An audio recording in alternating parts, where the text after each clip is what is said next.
Did you read about that? No, I just noticed because my voice sounds quiet too. Well, I feel good. What's that?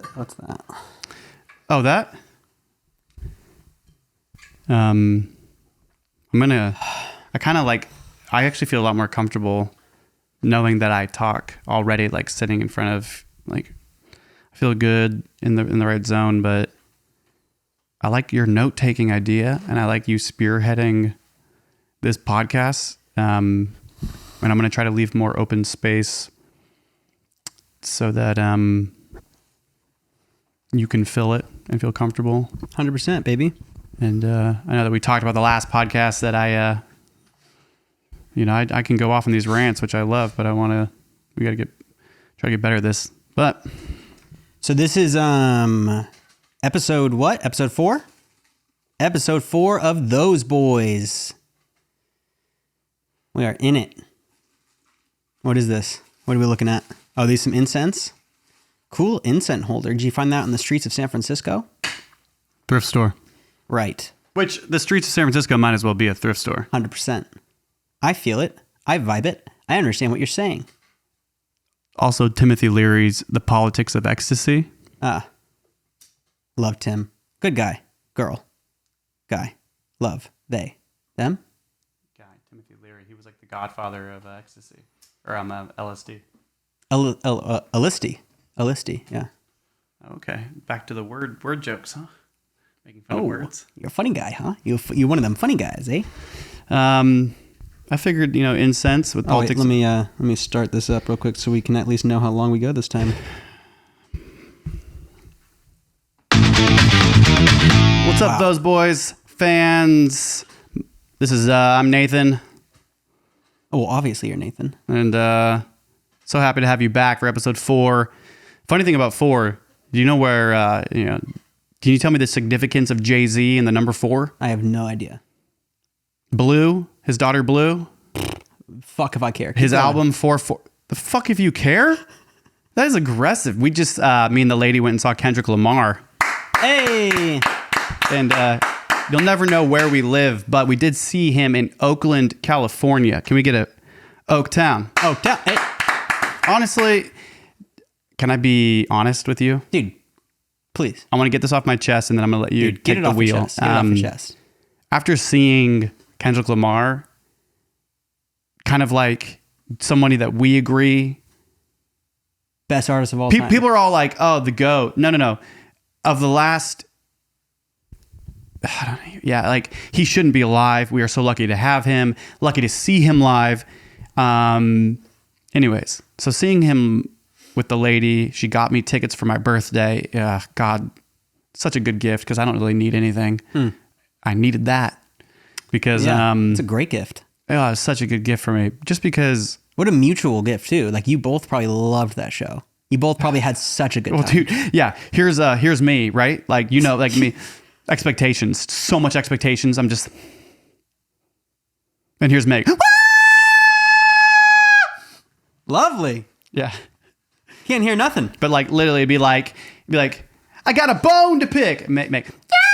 Oh my God. I got dude. your motherfucker in your thumb. Imagine. And I'm mad. He mad. He mad. But I ain't stressed. He ain't stressed. I was like, Megan. The woos, the yelling stops.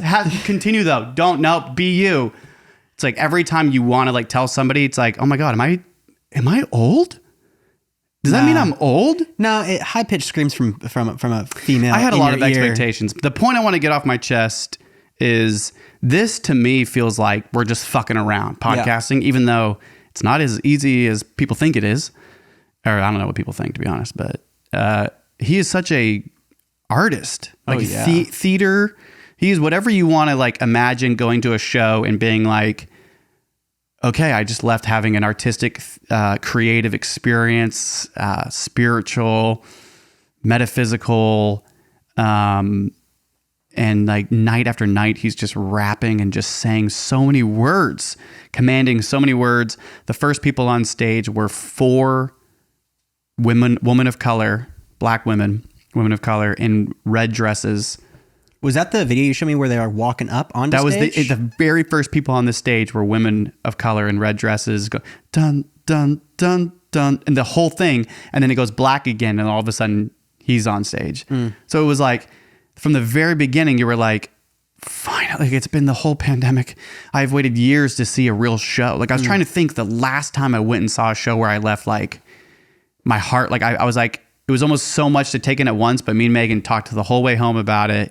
And ever since then, I've been having like, we just listened to some of his music and I had to right when I was listening to it, I felt a little uncomfortable because I've had such a visceral reaction to like wanting to do, like this to me doesn't feel nearly as artistic as what he does.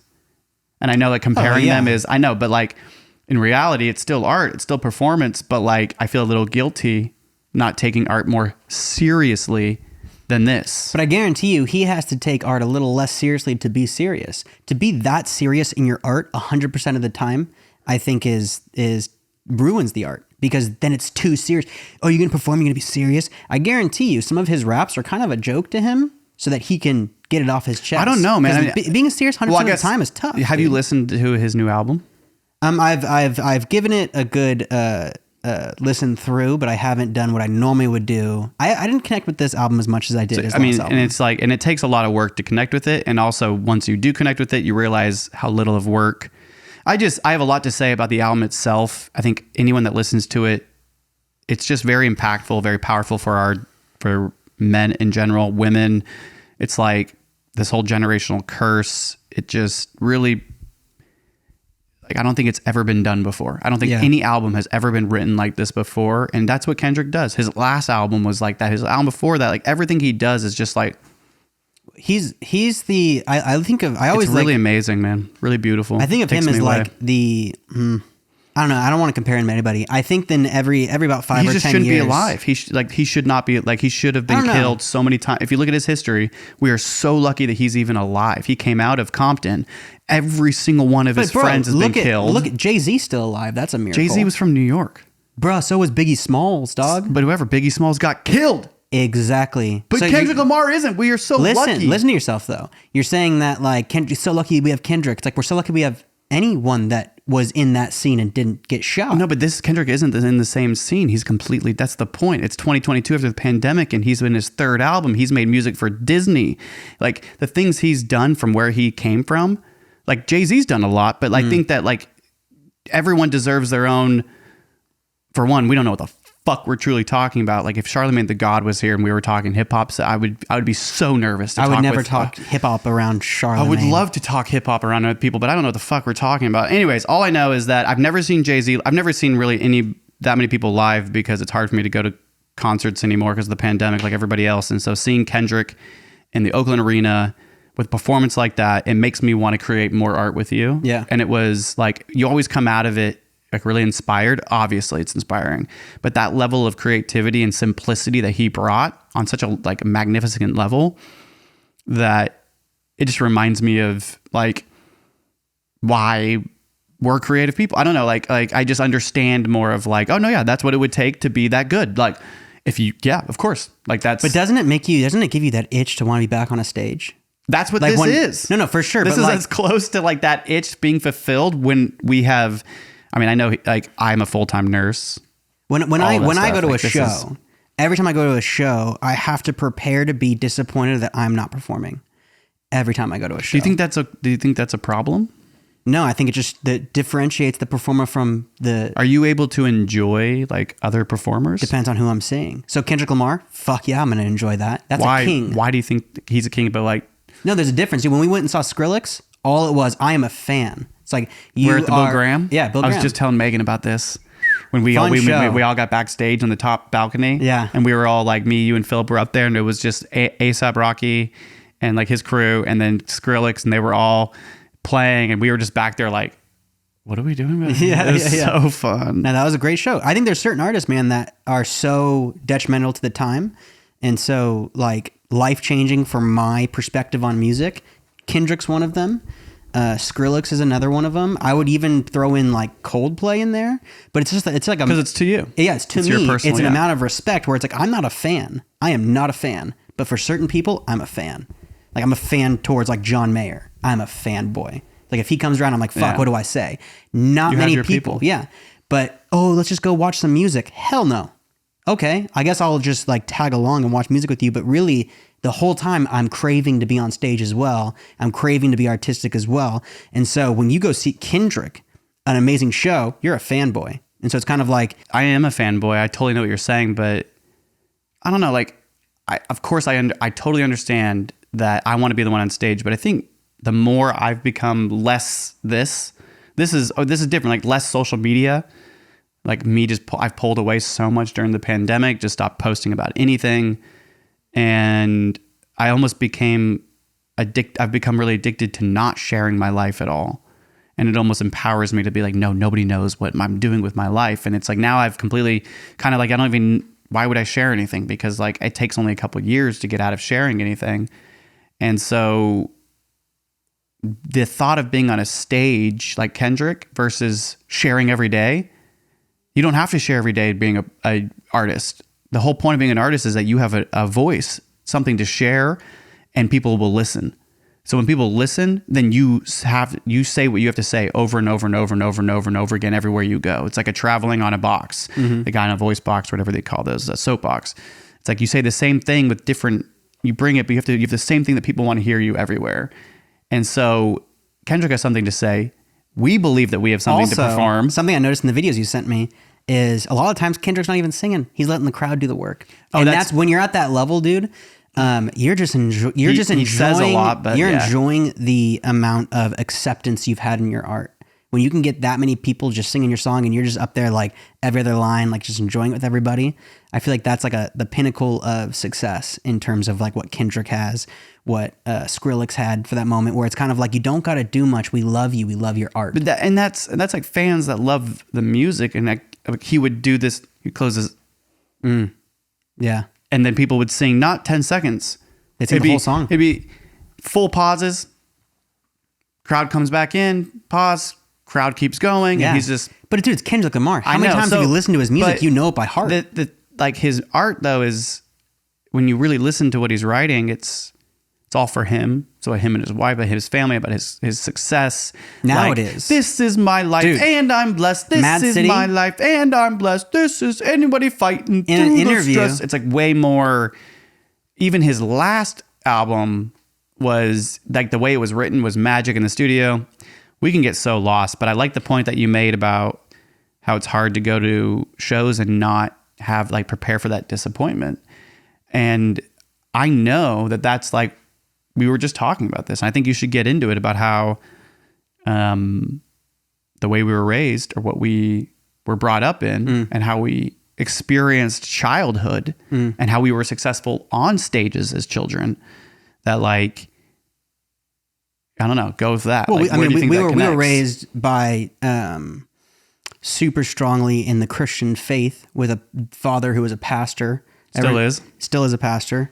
Ever since I was 9, ever since you were 11, ever since Natalie was 13. Worship leaders in the ministry. Exactly. And so we were center stage ever since then in the church, and very musical family. And so ever since a young age, we were front center doing worship all the time, every Sunday, also Wednesdays, and sometimes for a college group. And it was kind of just like 3 times a week, if not more, we would be on stage with our parents doing worship and being center focused. But then also behind the roots of the belief is that we are superior to those around us, and that we are supposed to bring the knowledge of the Savior to everyone. So any non-Christian, it's our job to save them. And ever since we were young kids. So that's called the Savior complex, right? We were birthed with this Savior complex. And luckily, we've kind of made it out of it, of realizing that we're human and we are not saviors.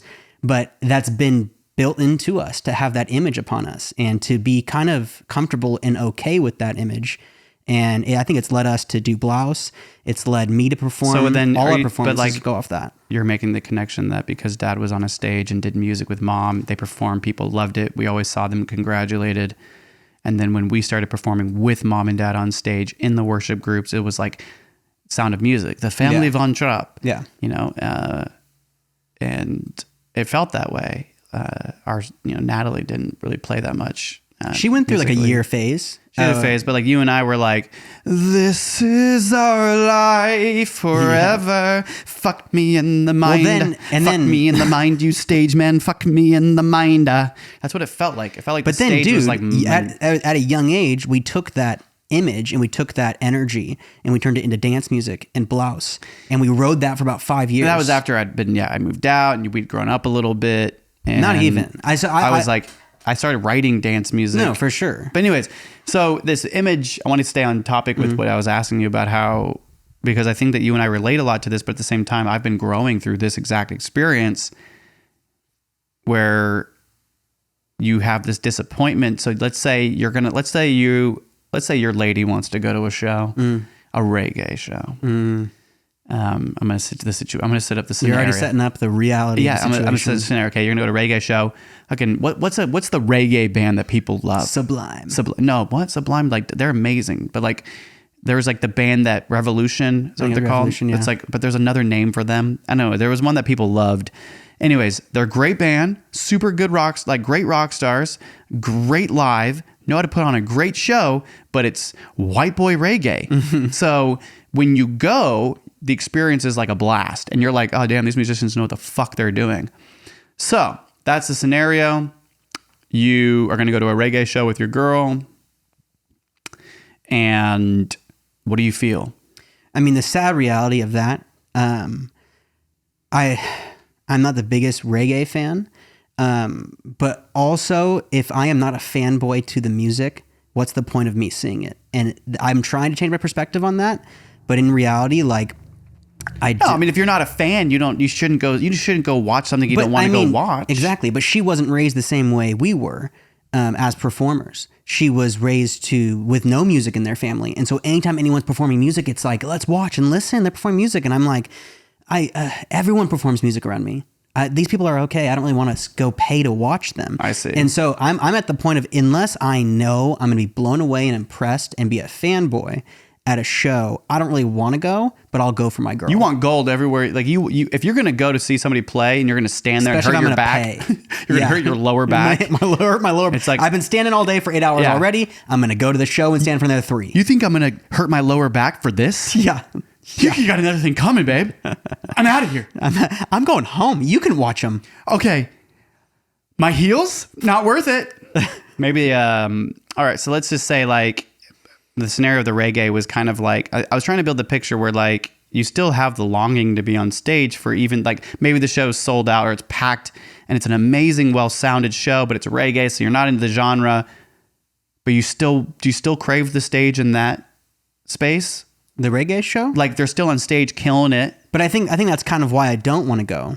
Because you don't care. Well, because I'd rather be on stage at that show. So it's kind of like I'd rather be performing at that show. Because you're like, but this if isn't... it's someone that I really respect and think that they're like they blow me away with their music, then no, I want them to have the stage. Isn't that interesting that like because you're somebody that knows you could like, do you believe you could bring a better performance then? I don't play reggae, so no. So then like, why would you? I mean, because it's different. So sometimes in that scenario, you want to be the one on stage because it's like you would be able to bring something to that crowd, or you'd be able to bring your own energy, or does that just make you want it? Purely selfish, man. Really? It's if I'm going to, because I have really bad social anxiety. So if I'm going to put myself in a situation where I'm going to have to be around people and be social and deal with that anxiety and not perform, it's kind of like I get a lot out of performing. When I'm done performing, it's a drug. It feels great. I know. And so even after this, even setting up sucks. Yeah. Even when we were setting up, I was like, this feels like work. And you were like, it is work. It is work. We are working right now. This is those boys. Yeah. This is the grind, and we filmed our first silly short before this. We filmed a pretty hilarious short. And it was a lot of work. A lot of work. It's always and it was 104 degrees. 104 degrees outside. And I was dressed in full drag in 3 different outfits. Yeah, we call it drag, but you were playing a woman. Yes. And so, and you were playing my lover, actually. Yes. My partner, yeah. We can't wait to show that. Yeah, it's going to be a fun one. It's going to be great. But there's still like, even setting up, there's so many moments where it's like, I don't want to do this anymore. Like, because I'm tired. And then it's like, then the lights, and I always explain it this way. Yeah, but once you're in front of those lights and the cameras, camera, action. Yeah. Like all of a sudden it's hard. It's hard to get into it's hard to be normal. It's hard to act like this. It's hard to like talk because all of a sudden the space is no longer set up. It's no longer thinking about it. It's no longer talking about the plan. It's you're sitting and presenting yourself and everything you're talking about. What is this about? What are we doing? And I think that like the fact that we are just doing it at all, and already our family that's judged us a little bit, like I want more. Yeah. And it's like, oh my God, this is hard. Like this is then the moment we're here, it's so fun. Yeah. That exhilarating feeling is just, I think that's why anyone that does this, they learn like, it's just like OnlyFans. Well, it's like OnlyFans. I relate this to a lot. Podcasting is like OnlyFans. Same rush. I relate this to a lot of the same rushes performing. And so it's the same performative energy, whereas there's no reason to do it. When I think about going on stage, I can talk, my ego can talk me out of it 100%, where it's, why would you want to risk failure? Don't do it. Don't do it. Don't do it. You don't need to. You don't need to. Same thing with this. Who's going to give a fuck about this podcast? Don't do it. Don't do it. But then you do it and you're like, that's why I'm doing it. I'm doing it for me. It's a release. It feels good. Right. I feel healthy. I'm creative. Having that creativity and enforcing it into your life, I think is just a really beautiful experience. So you said like you feel creative. What is like when you feel creative because you're being creative, which I think human beings are naturally creative. We're all creative. Every day we have to be creative with our lives. I think people explain things as being like logical and emotional. And I think that creativity blends within all of that. So you can be creatively logical. You can be creatively emotional. Like critical thinking, I think, is being creative. In order to be creative, you have to critically think about everything. So it's like, hey, let's have a podcast. Okay, logically, that means we need cameras, lights, and mics. And then we sit in front of the cameras and we're like, structure? What is structure? And it's like, okay, we have to like be creative. Let's just have fun. Let's become creative though. It's like, you can have so much fun and people love fun, but you have to become creative and think really deeply about it to be, you catch me? Anyways. No, I totally catch you. But I think the definition of being creative, or like what actually defines being creative, especially like in relativity from performing on a stage musically to sitting and just doing a podcast to filming shorts, it's to get yourself to that moment of uncomfortability and fear and you're nailing regret and doing it anyway. Yeah. And going over that threshold. And every time that we were doing that short, and this is what I said right after, right? I was like, oh, that was like not fun at all. And you were like, yeah. And I was like, that's why it's going to be good, right? Yeah. And you were like, yeah, that's why it's going to be good, because it sucked. Yeah. It sucked to do it. Yeah. And it's like every time you're doing anything that sucks, it's because the idea sounds good. And then you're dressed up in all these dresses, 3 different dresses, 3 different wigs or whatever, like all these different things.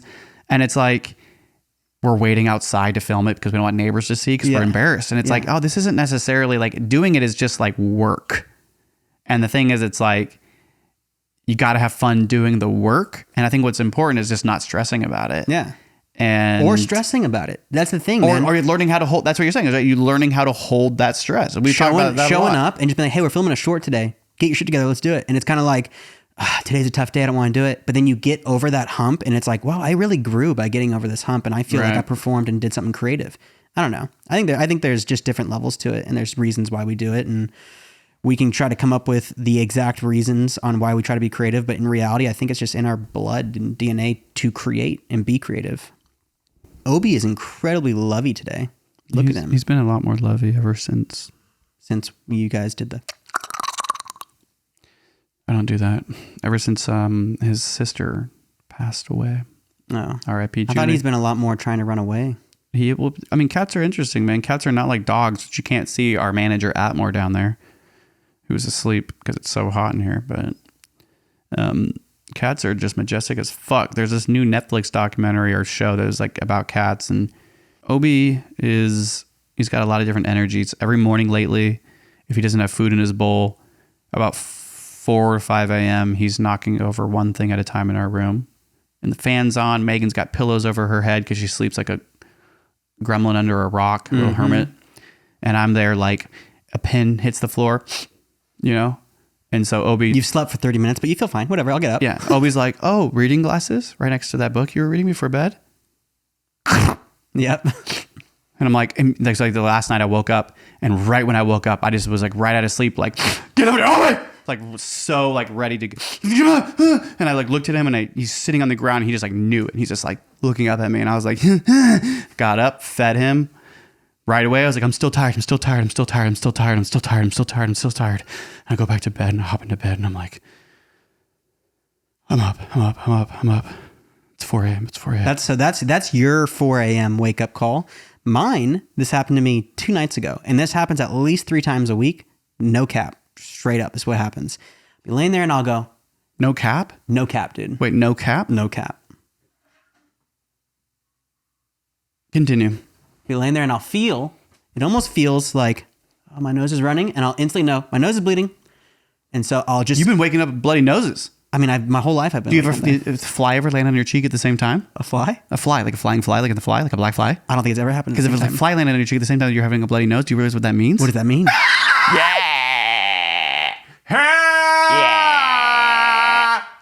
Anyways, poor Zach over here has been having bloody noses ever since he was a child. Yeah. You've had surgery for it too, right? You had it cauterized? No, I had it cauterized, but I was a little bitch back then, and so I was just like, no!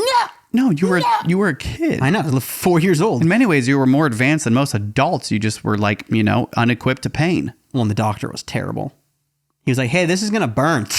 Every time I hear that. Did not Every calm time me down. Nurses were great. The doctor's terrible. Yeah. Nurses were great. Doctors are terrible. Yeah. They really hurt me. They don't care. Yeah. I have a tough time with doctors, though. I don't really like doctors that much. Doctors are amazing. It just depends on the doctor. So I wake up, and right? The philosophy. 3 a.m. This happens at least, I would say, I'm going to give it 2 times a week. This happens at least 2 times a week. Where I wake up and instantly it's all unconscious. I'm already reacting and I'm half asleep. But I'm like, oh, I have to do this. And so I get up and I'll go to the bathroom. And this time it was just like, all right, I'm going to just bend over to the sink. And it was all,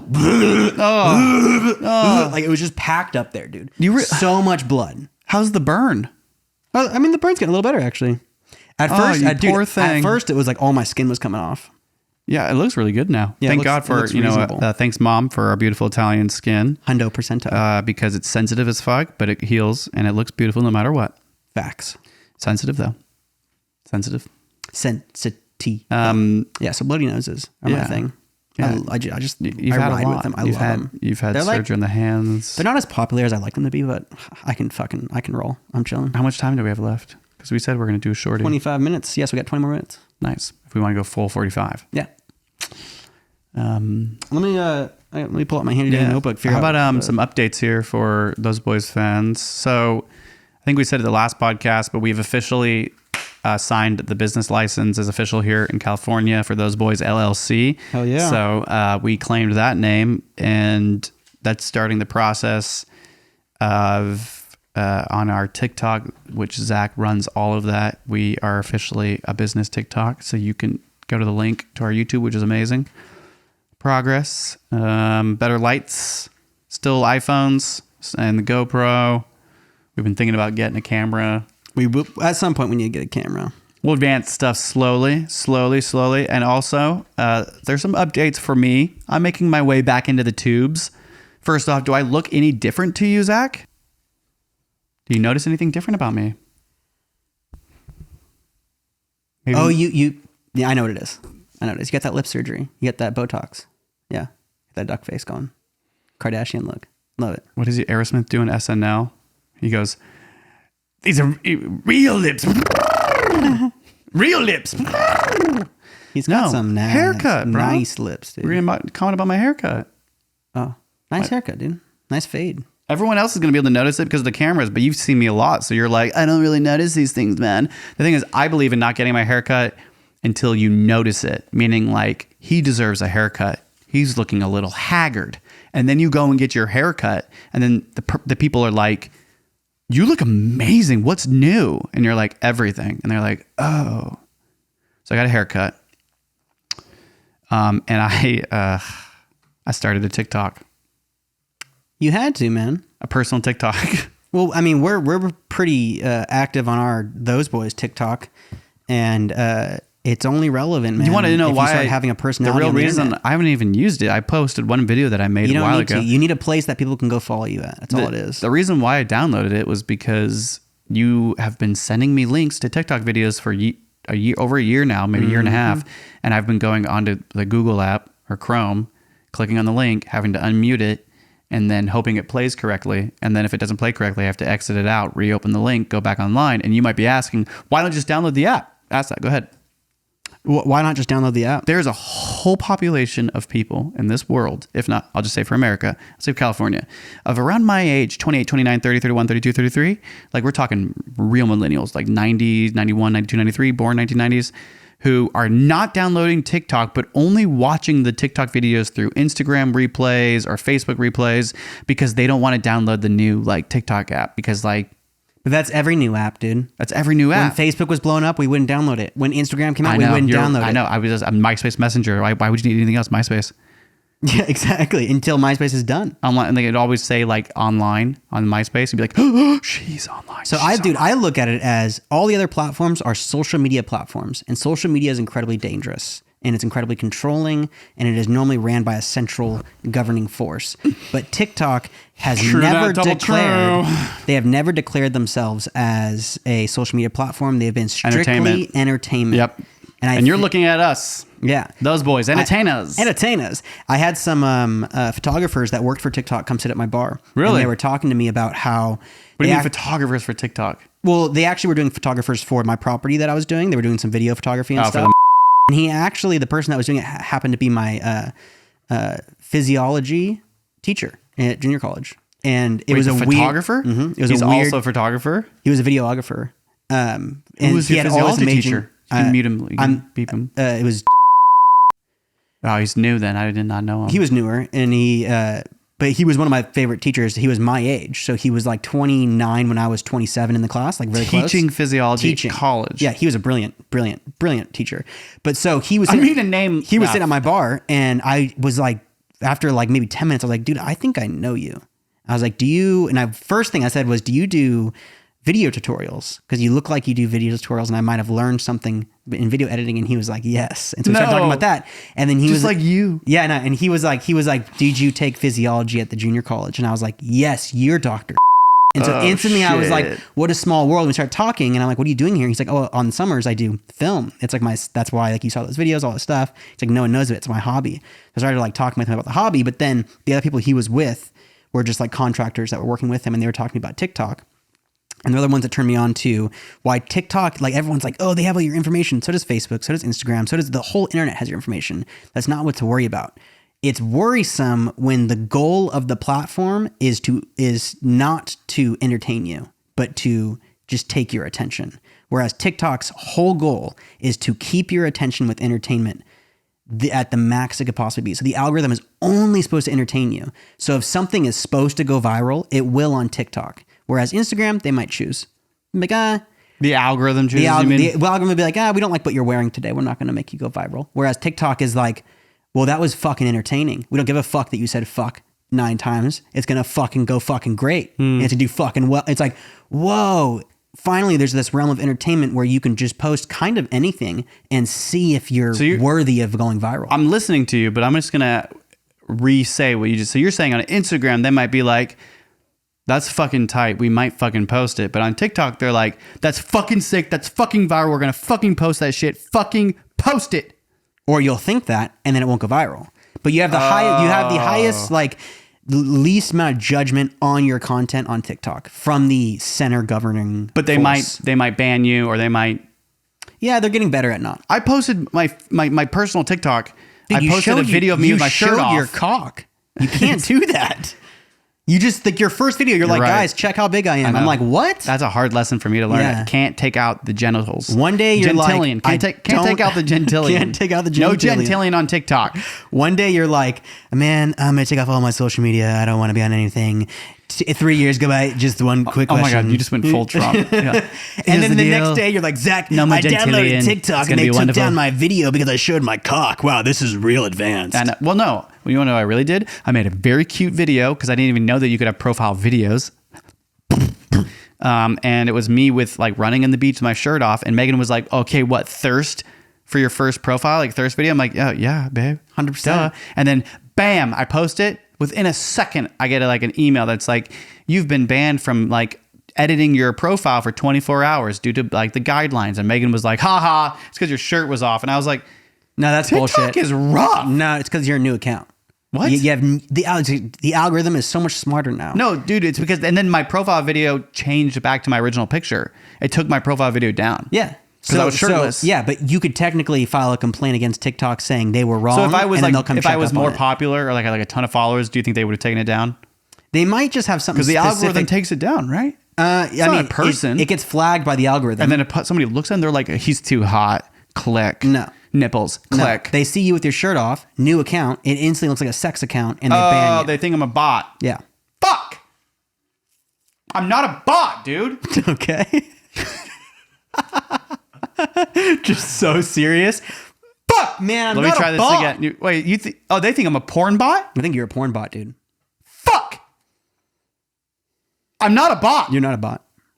I'm not a porn bot. You're not a no, porn I am bot. not. I am a human. I'm living the human experience. 100%. I feel it, dude. I see it. I am a human being. I am not a bot. I see you. I am feel not a you. bot. I am not a bot. I am not a bot. Look, I am not a bot. I am actually, if I do that, they'll probably think I'm a bot. I am not a robot. I am a real human. There you go. There you go. They're like, we should watch their podcast to see if they're humans. Hello, this is those boys. We are. That's the dumbest. That was it. Yeah, dude, that was so good. That was so nice, dude. That hurt my nose going down like this. So, what do you call?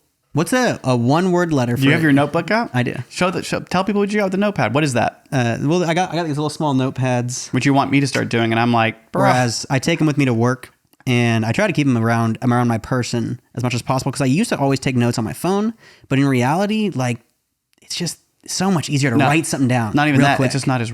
There's something about that tangible. Yeah, super tangible. And so it's more like real. I'll have an idea. It's like, oh, I want to talk about this, or I want us to do this short. I want to do this thing, and I'll just write it down and then forget about it. And 100%, even going through this notebook, I'm like, oh, I totally forgot I wrote this down. All right, let's it's like get lovely. It's super stupid because you want more structure for the podcast. I go through my week like, oh, I'm going to bring this up. I'm going to bring that up. I want to talk about this. And then I never do. And normally I'm high. I'm not high in this podcast. I'm trying to. Yeah, you're stoned. Well, I don't actually feel ever too stoned. That's the difference. Is I've been smoking weed consistently since I was 16. You just started smoking weed consistently like 6 months ago. Yeah. And so you explained, Megan laughed so hard when she watched episode 2 because at one point in episode 2, when I'm like, I'm which mind you, once again, I got yeah. like 10, 20 minutes in just to do the work, which you say I got to watch myself to learn how I look and stuff. But yeah, and you were like, I'm still going up the mountain. Yeah. Because Megan's just like relates to you so well. And she was like, started laughing. She's like, oh, I know what that's like. That's exactly what he seems like. But anyway, sorry, I didn't mean to interrupt. What is a shorter word for a day hike? What is a shorter word for a day hike? No, what do you call it? Like, I'm going to go on a day hike. What do you call it? I'm going to go on a day hike. I'm going to go for a hike. I'm going to go on a dike. No. Today I went on a dike with my dog. This is just what you came up with? Just one of them. Today I'm going to go on a dike with my dog. No? You don't like it? Okay. Moving on. Let's see if I'm going to try to take the serious stuff later. You know, I'm going to tuck these now because this is getting serious. Oh, let's touch base on what's going on in Jackson, Mississippi real quick. You mean the water? Yeah. So what happened in Flint, Michigan is happening now in Jackson, Mississippi. Do you know if it's exactly the same? I haven't read on it, and Megan talked a lot about it. I mean, I saw when it was first going down, but it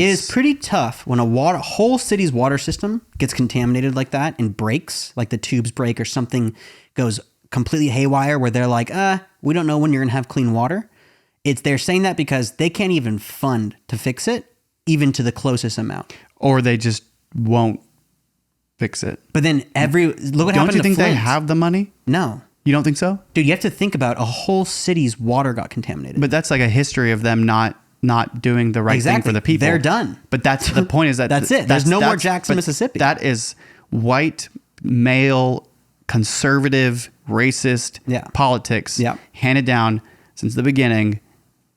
I'm reading John Lewis's memoir right now, and Mississippi's history is aggressive, and I always want to be like careful talking about this stuff because I'm just learning, and Megan is like a professional or has studied this her whole life, but I'm just like shocked. What were you saying? Yeah, about Jackson, like Mississippi's history is like or Well, Flint, it's Michigan's just- dude, history. it's Like just- when you read the history of where these, like, it's not shocking that their water systems haven't been like for instance, when the fires happened here, we were like, how's this? Everyone's like private industry. They have all this private land and they're not allowing the like government policy to come in and clear out certain old bush and land so that it doesn't burn away, because fire naturally came through these lands all the time to, you know, like replenish it or however that works. And natural. so there has to be like upkeep on these things. But when you have private companies that can pay all this money, or private industry, it's like, no, we don't want upkeep because we don't want you on our private land. So then things get missed. And so a lot of that's the reason why, right? PG&E is a private energy company. It's like private energy in this country is fucking corrupt and ridiculous. And so when you don't have upkeep or the right, you know, like if you don't have the people first, your community, like if you don't have the people that you govern at the forefront and the priority of your practice or what you're doing, then it's all, if it's all about money and if it's all about power and keeping that power, then the people get missed every time, especially the minority populations. 100%. All minority populations, Especially right? in Mississippi. I know. And that's the craziest thing, man, is Mississippi's a predominantly black culture and or community, while run by white conservative. Most things of money are ran by white conservative men. Most things. Most things. I mean, Not all things. Not all most things. I mean, it's the truth. Which what and is if that? it's not white, it's a conservative man most of the time. Yeah. How does that make you feel? Oh man, I am so over the elite class, and I am so over money and people with too much of it to keep taking more and wanting more and living these lives. People come to my job every day and they are complaining over everything when it's immaculate, the service that we could give, and the rooms and everything. So expensive, $2,400 minimum. It's like for a night. And these people are like, I'm going to stay for a week. I'm just trying to get away from what? Your vacation of a life? Because you're billionaires, most of them. And they have so much assets and so much security in this life that their kids never have to work or think about working. Which is, I mean, if that's the wealth you built, that's fine. But you don't need more. And you don't need to take more from the poor class. Do you think small families should be able to have that much wealth? No, but I do think our system should be paying the lower class to survive. So right now we are in a system where working a job isn't enough. You need to work 2 jobs, or you need to be working more than 40 hours a week. You mean there should be more government support for the lower class? We should have a government monthly stimulus to people who make under a certain amount of money.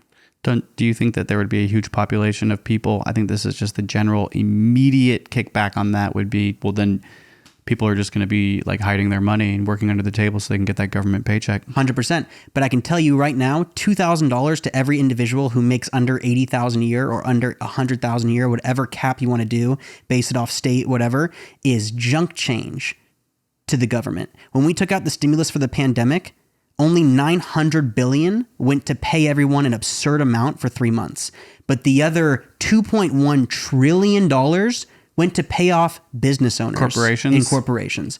So that small alone, businesses, right? But I thought that like all the people not that even made small fake business. Amazon got some money. Tesla got some money. No, they got tons. They got so much money. It's the rich are going to stay rich, and they're going to let us burn. And I'm going to die fighting against that. That's a big statement, dude. It's happening. It's 100%. You do bartend for them. I do. I nurse them, and I hear them talk, and they're disgusting. You want to know what's funny, man? Is that everyone hurts the same. And what I mean by that is like as a nurse versus you're a bartender, I don't care if you're right out of jail, if you're still in prison, if you're white, black, orange, green, yellow, blue, if you're a billionaire, if you're homeless. When someone's in pain, like everyone tends to be about the same. It's like, please help me get out of pain. Like, it doesn't matter anymore. It doesn't matter who you are, especially during the pandemic when there was no family members allowed and still like maybe one family member allowed because the pandemic's still raging and COVID's crazy. Mm-hmm. I have a lot of friends that have gotten You're talking COVID. about a lot of visitations. Visitors. And that normally visitors help, like cater towards the patient and in wonderful ways. But like the fact that I've had years of no visitors with patients by themselves means that 80-year-old men, like the 2020, when old men were coming in through the ER, it was like wild to see the difference between like 80 to 90-year-old women versus 80 to 90-year-old men. Because of that generation, like 80 to 90-year-old men have had their wives doing everything for them for their whole lives. So then you put a sick 85-year-old man in a bed by himself without his wife. He's like a child. A little baby. Like so much anxiety. You're like, oh my gosh, your entire generation's had severe anxiety. You should see these people when I deny them alcohol. They become little babies too. I bet. Yeah. And they're like, I'll give you $1,000 to say okay. I'm not judging anybody in pain. That's not what I'm trying to say. I think my point is that one of my experiences as a nurse that's powerful is that I have found myself witnessing people everyone, when you're in pain, you want to be out of pain. Like rarely do you meet people that are like, excuse me, are you in any pain right now? Yes, I am. And how bad is your pain? Like, you know, 1 to 10, like, or 0 being nothing, 10 being like the worst pain you ever felt. 9.5. Oh, did you need any pain medication then? We could give you some of this. I'm okay. It's like rare, but every once in a while you meet people that are like, they live a life where they understand their pain. But most of the time, people in pain are begging to be out of it, and they'll do anything. Yeah. I'll do anything. So like, it doesn't matter how much money you have when you're in pain. It doesn't matter how beautiful you are when you're in pain. It doesn't matter what you are. It's the same thing as your money means nothing when you're dead. Because all that's left is blood and loot, baby. That's what Nope was about. Go see Nope. Great fucking movie, by the way. Anybody that says that Nope isn't a good movie, go fuck yourself, dude. You 100%. Don't fucking know the background. You don't know the background. You need to go background. see the movie, dude. I do. You should have said Nope. You also need to see Top Gun. Nope. Yeah, you do, dude. Nope.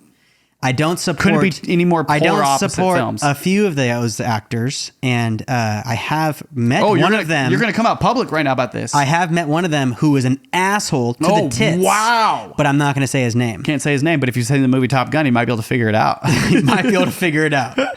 I'll tell you this: it's not Tom Cruise. Oh no, because he's actually a very sweet man. He has a beautiful asshole. I haven't seen it, but I'd imagine it's a beautiful asshole. Tom Cruise. Oh, I mean, I've seen it. Yeah, but he's not a asshole. He's got a beautiful asshole. Yeah. How do you know he's a sweet man? I have some friends that I work with that has served him for years and years at a different place. Say the actor's name that you don't like because you met him at your bar. Nah, I'm not gonna. I'm not you can bleep it out. Yeah. No, because they'll obviously be able to figure out who it is. Come on, figure it out. I'm chilling. We'll just move on. Okay, let's move on. All right, so which, by the way, I bet you how much time we have left? We're at 45, but I want to keep going. There's a couple topics I want to out of this. We'll just finish. We probably got about another 10 minutes on that. Yeah, we're chilling. Let that burn off. So, Mississippi, Jackson, Mississippi, that happens. It's happening right now, which is insane. Pretty crazy. We're very lucky here. At the same time, China. Have you been following the heat wave in China? I honestly haven't been ever since I had Evan here, the son, so I haven't kept up. But for about, I think it was for Isn't there everywhere a heat wave everywhere? No. Listen to this. This is never has happened before. I'm listening. 16 days, I think it was, straight. The temperature of 116. 16 days straight. And at nighttime, it got down to 95. But it stayed that hot for like 2 full weeks. Really? To the point of, because it's a very impoverished country as well, to the point of people sleeping. It's a very big country. Sleeping under bridges, people sleeping in water so they could not die. So they were over and they had power outages because of the heat. So no AC, and people are just laying in the rivers. The rivers, majority of their rivers have dried up already now because of the heat wave, and they are now shooting bullets. I don't know what's in these bullets, but they shoot them into the atmosphere to force water to fall down. So they're forcing rain. They're cloud seeding. 100%. Remember back in the day, we used to, what are those called? Chemtrails? We used to say these chemtrails. These are different than chemtrails, though. Oh. These are actually forcing rain. So they shoot up into the atmosphere and basically evaporate, and whatever's in them, I don't know what it is, it causes a raindrop. Or just the opposite or they evaporate, or what the It's the future, dude. The future is us controlling our own weather. The weather? 100%. There was a movie recently about this with that. It's a horrible another end of the world movie called like Geo something, and it's like they control the weather, and of course like that won't go bad. Well, maybe that was a cartoon or an animation film. I can't remember, but it's fucking nuts, dude. This people who are like, oh, it's like I believe in climate change, but not global warming. Like you realize these temperatures have never been hit in our lifetime. I think it's funny that I don't think that we're really up to discussion anymore. Are you kidding me? Does not think there's global warming. Well, I mean, it's climate change. Honestly, I haven't talked to them about that type of stuff in so long. It's tough. I don't want to, so it's like... It's tough, man. Our climate... Dude, look at California. mean, look obviously, at look at like all these. We don't crazy even need to things. know that much, and it's like it's nothing we've ever just not known. I think that we lived through the last 6 years. We've had the worst fires like in the world, and now that's not true. Unfortunately, there's fires everywhere. It's like, but some people believe this is like every 100 years, Every 100 years this happens.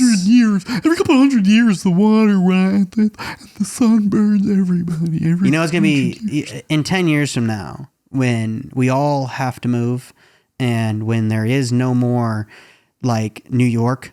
And certain things are underwater. There's no more New York like the day after tomorrow. Yeah, when it happens, the freeze the eye of the we're gonna be so late now because our government has ignored this, and so many conservative people have ignored this. We're gonna be so late now that it's gonna be too bad. Yeah, but not us. Too bad. It's gonna be like, oh yeah, Pakistan. Yeah. The flooding in Pakistan. Yeah. That shit fucked me up, Did man. you see the new? There's a new ocean. I feel weird even saying like it fucks me up because it's like it's happening. So it's so real that it's like, why? Of course it fucks me up. It's real. All of this is happening at the same time. Pakistan, Mississippi, Jackson, Mississippi, China. All of these crazy disasters that are affecting millions and millions of people, Sadly, changing the land. The Mississippi one was just human stupidity. Human stupidity. It's all happening at the same time. Racism. But technically, all of this is human stupidity. If 20 years ago we took climate change seriously, we took global warming seriously. A lot of people have been taking it very seriously. There's been a lot of organizations. Greta Thunberg. Hello, we're trying. Yeah. Is that her name? Kidding. I don't know. There's so much more we can do. That's a joke, by the way. Facts. That's a joke. I'm laughing on the inside. I know. I can tell.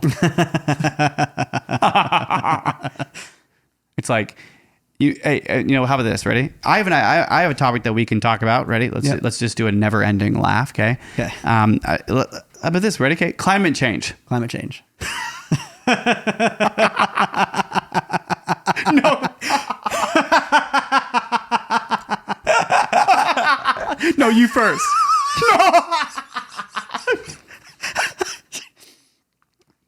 Oh, I pootied my pants.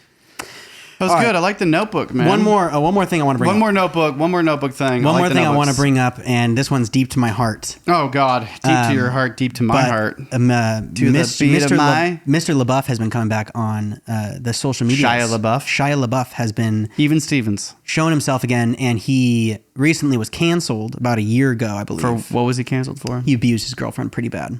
Wow. Yeah, you didn't know this. If this was during the pandemic, I have not kept up with Shia LaBeouf. So because I know he came out with his 2 films. It came out that he was pretty abusive. He admitted to it. Physically? Yeah. Oh, wow. And he admitted to it, and that was it. Yuck. He hasn't been in. It's bad. But now he's kind of coming back. He's all spiritual, blah, blah, blah. The typical... He just came out that podcast, right, with John... Yeah. Bertha or whatever. And looks like a great cast, dude. I mean, it's got millions of views. It's like, so many good clips. People want to know.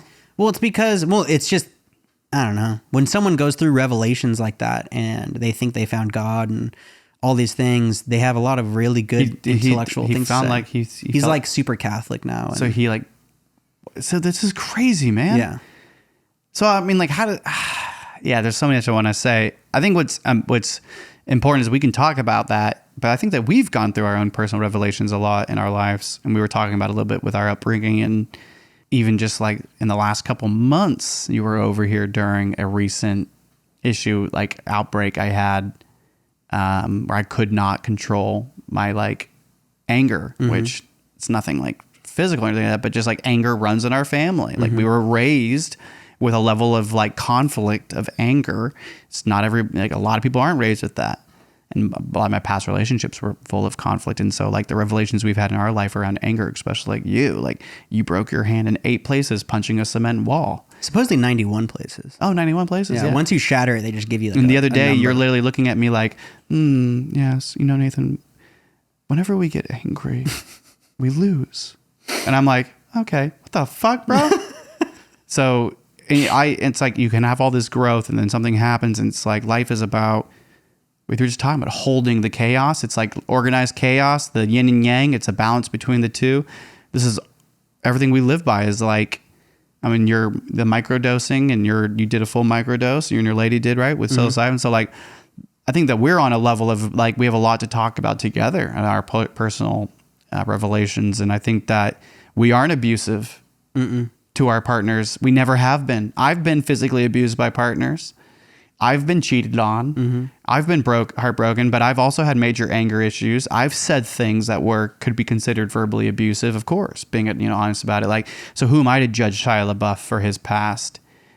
But I do commend people coming public about their growth. I think that's important. Like being really honest and having a conversation and dialogue around, or at least just being accountable for when you're wrong. Exactly. But he's never denied it. Right. And he's even been like, well, I'm going to work on myself, then I'm going to get out of the media. But personally, when you look at this and you're immediately like, it's amazing. Like, this is awesome. No, not at all. No. I look at it as, hey, let's talk about it. He's coming back on the scene. Well, let's have a conversation. Let's have a conversation. And so my conversation is immediately like, oh, you're telling me he's abusive.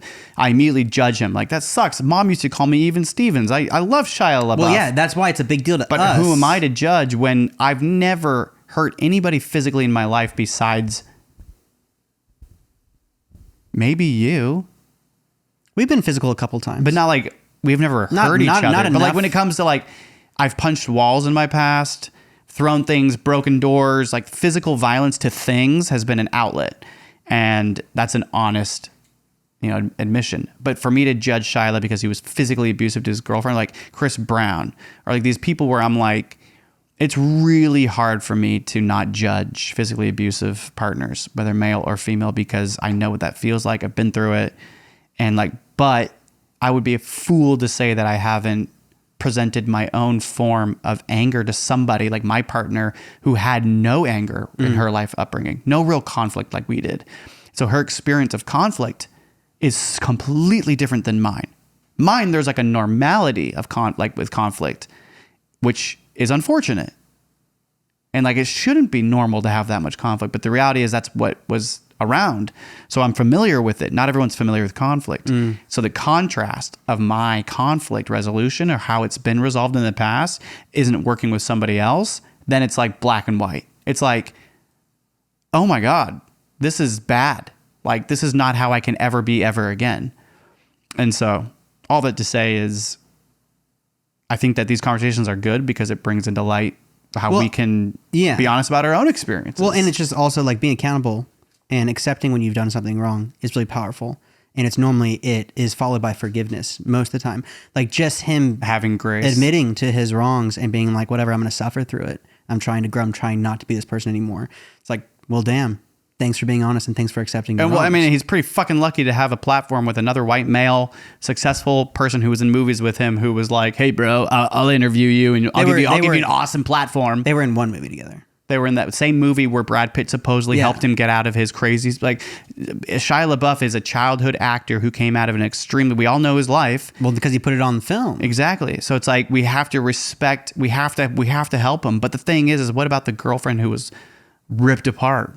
Or his partner? We don't know. I mean, I think they still talk. I think it is an interesting situation. She came out and accused him of it, and he admitted to it, and then disappeared and went into rehab. And so it's kind of like now he's back. I know something came out with like Olivia Wilde, who was directing some film, and Olivia Wilde came out and like said some lie, and then he was like asked her like, please go back out and clear my name because I'm coming out honest about everything, and that's not true.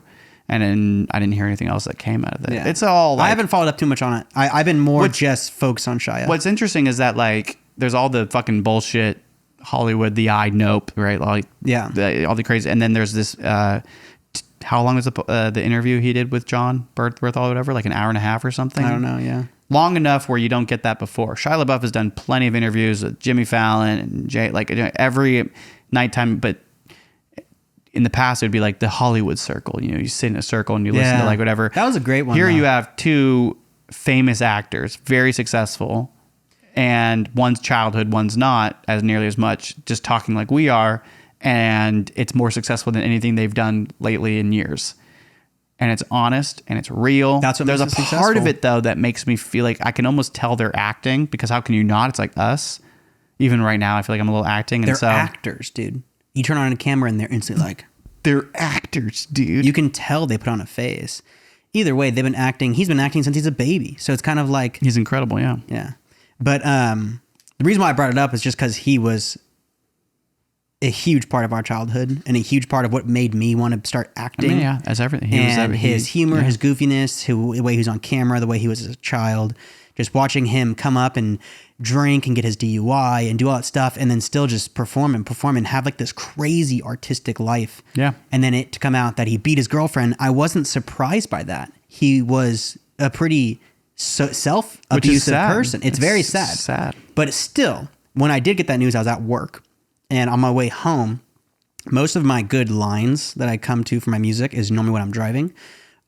Either back from work or to work, or just like the mornings are my hotheads, and then the evenings are my hotheads where I'm like just thinking. And so I wrote this line to use in like a rap song at the time about Shia, because it came out and it broke my heart. When I was at work, I somehow saw it like on my lunch break, and I was like, Shia? It's like, fuck, man, that breaks my heart that he abused a woman. Do something. Yeah. Do something. So I want to just do it. I want to read it because it's kind Just of do it. Just do it. Just do it. Talk about art. Such a good piece of art.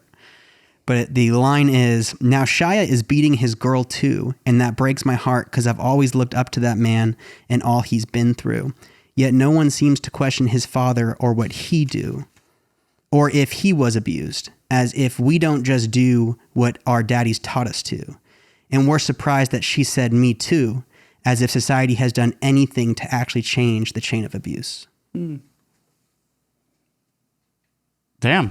It's pretty deep, right? Yeah, I mean, did you write that on that notepad while you were driving? No. I took this off my phone. Danger. I wrote that a year ago when I first found out that he did it. Yeah, it's beautiful, man. That's I thought it was relevant because he's coming back on the scene. What was the last line right there? And we're surprised that she said me too, as if society has done anything to actually change this chain of abuse. Yeah, I think we are now. I think that's the whole point of Me Too.